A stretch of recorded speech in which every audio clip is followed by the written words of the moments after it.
What up, man? It's your big brother K-Rino. Let me get into this real quick.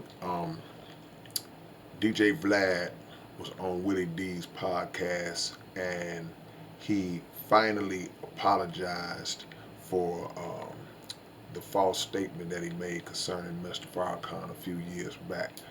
Um, First, let me shout out to big brother Willie D because not only in this situation, but in several situations over the years, I've watched him be a facilitator of conflict resolution between certain people, and he's, from my vantage point, always tried to initiate peace or just some kind of a understanding between parties that have had conflict. And a lot of times, celebrities that have had conflict, he's been able to do that based on the kind of brother that he is. So shout out to Will for that. Um, I wanted to give my thoughts on this particular situation because um, it's a situation that a lot of people, including myself, didn't think that I would ever see or hear come out of Vlad's mouth. Now, I will say this before I really get into it.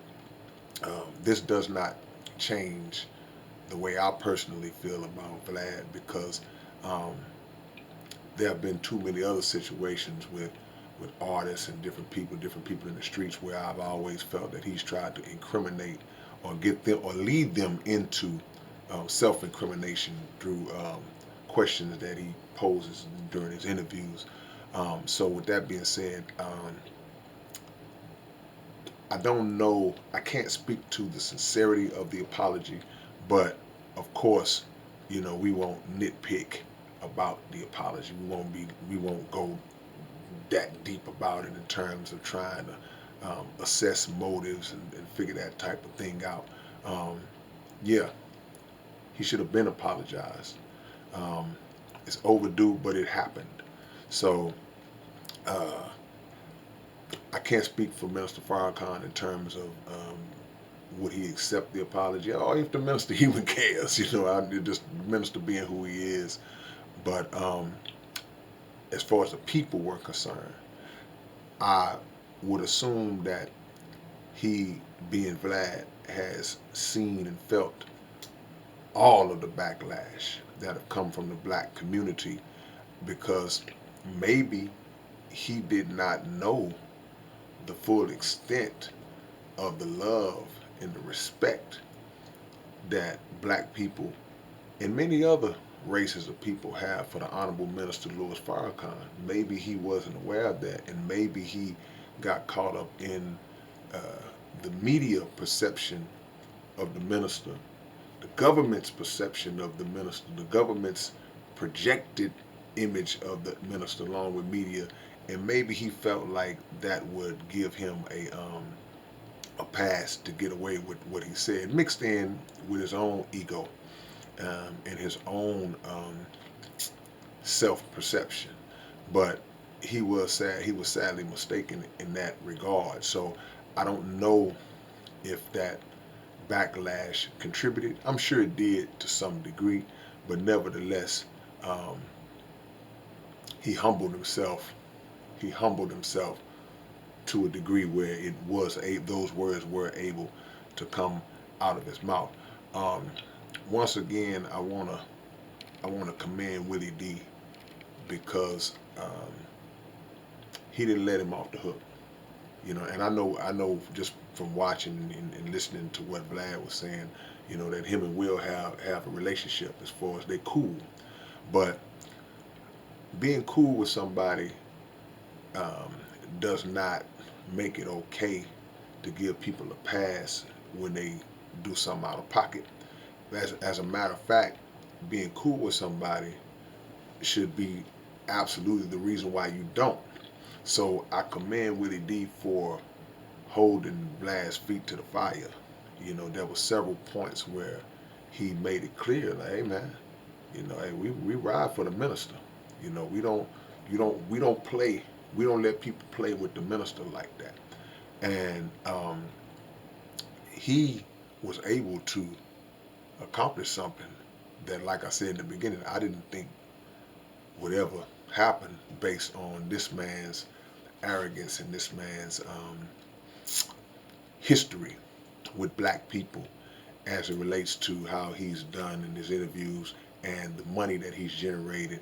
And I don't know the fullness of how he moves in terms of helping black folks out, or if he does at all. I don't know that.